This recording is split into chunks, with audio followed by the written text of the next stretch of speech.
नमस्कार और सखी न्यूज नेटवर्क के खास कार्यक्रम विश्व खबरों में आप सभी का स्वागत है। रूस और यूक्रेन का युद्ध जैसे जैसे लंबा खींच रहा है, वैसे वैसे रूसी राष्ट्रपति व्लादिमीर पुतिन की परेशानी बढ़ती जा रही है और यह परेशानी उनके गुस्से को और भड़का रही है। तबाह भले यूक्रेन हो रहा है, लेकिन रूस भी कम बर्बाद नहीं हो रहा है। विश्व में शक्तिशाली देश के रूप में पहचान रखने वाला रूस अपनी साख खोता जा रहा है। रूसी अर्थव्यवस्था तो डूब ही रही है, अब उसके युद्धपोत भी डूबने लगे हैं। रूसी सैन्य शक्ति पर सवाल उठ रहे हैं और रूसी सेना की ओर से यूक्रेन में बरती जा रही निर्ममता की घटनाओं को युद्ध इतिहास में काले अध्याय के रूप में देखा जा रहा है।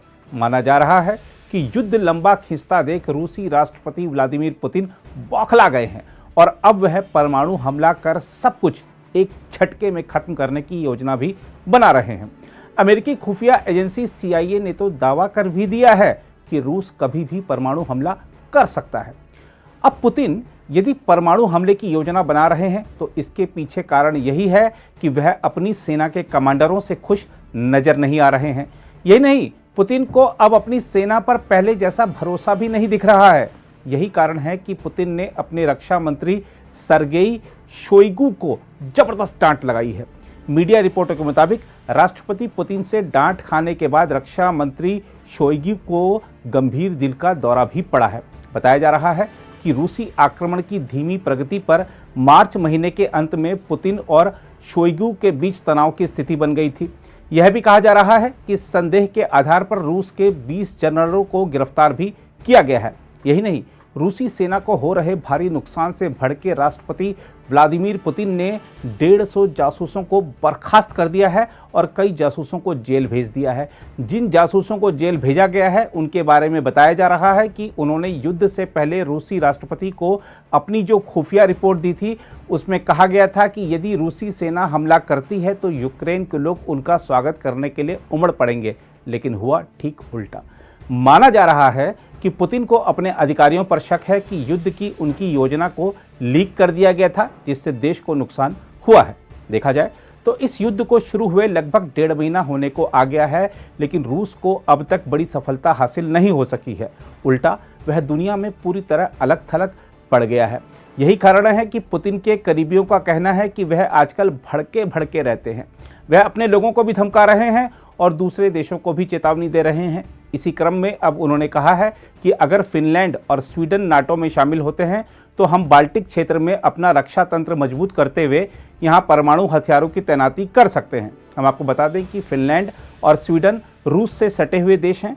माना जा रहा है कि जल्द ही यह दोनों देश नाटो में शामिल होने के लिए आवेदन दे सकते हैं। इस रिपोर्ट को देखते हुए रूसी राष्ट्रपति के प्रवक्ता दमित्री पेस्कोव ने साफ कह दिया है कि स्वीडन और फिनलैंड यदि सैन्य गठबंधन नाटो में शामिल होते हैं तो यूरोप की सुरक्षा व्यवस्था में किसी प्रकार का सुधार नहीं होगा, उल्टा यह दोनों देश मुश्किल में पड़ जाएंगे। दूसरी ओर यूक्रेन के राष्ट्रपति वोलोदिमीर जेलेंस्की अपनी सेना के प्रदर्शन से खुश नजर आ रहे हैं।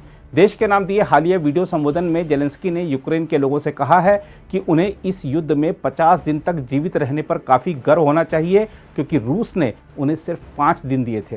जेलेंस्की रूसी युद्धपोत के डूबने से भी बेहद खुश हैं। उनका दावा है कि यूक्रेनी सेना ने रूसी युद्धपोत मॉस्को पर मिसाइल हमले किए थे, जबकि रूस ने दावा किया है कि मॉस्को आग लगने से क्षतिग्रस्त हुआ था, न कि मिसाइल हमले से। हम आपको बता दें कि यह युद्धपोत लंबी दूरी की 16 मिसाइलें ले जाने की क्षमता रखता था। जानकारों का कहना है कि युद्धपोत के डूबने से काला सागर में रूस की सैन्य क्षमता पर प्रतिकूल प्रभाव पड़ेगा। इसके अलावा यह घटना पहले से ही एक बड़ी ऐतिहासिक भूल के रूप में देखे जाने वाले यूक्रेन युद्ध में रूस की प्रतिष्ठा के लिए बड़ा झटका भी है। उधर यूक्रेन को मिल रहा अंतर्राष्ट्रीय समर्थन बढ़ता ही जा रहा है। खबर है कि अमेरिकी राष्ट्रपति जो बाइडेन यूक्रेन की यात्रा पर जा सकते हैं।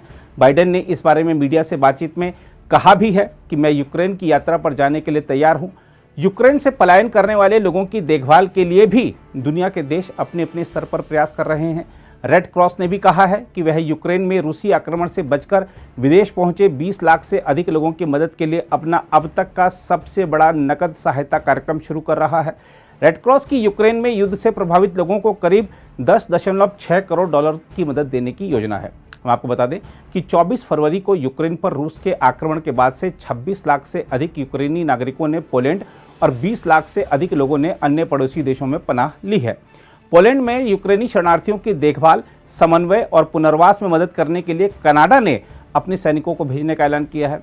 अन्य देश भी इसी तरह के कदमों के जरिए मानवीय कार्यों में सहायता देने पर विचार कर रहे हैं, क्योंकि जिस तरह से रूसी हमले बढ़ रहे हैं उसको देखते हुए माना जा रहा है कि पलायन करने वालों की संख्या और बढ़ेगी, क्योंकि यूक्रेन के कई शहरों में अब लोग भूख से भी दम तोड़ने लगे हैं। बहरहाल इसमें कोई दो राय नहीं कि सोवियत संघ के विघटन के बाद व्लादिमीर पुतिन ने अपने देश को हर मायने में मजबूत किया था, लेकिन अब रूस के हालात देखकर लगता है कि पुतिन खुद ही रूस को हर मायने में बर्बाद करने पर तुले हैं। उनकी सनक कहीं रूस को ले ना डूबे।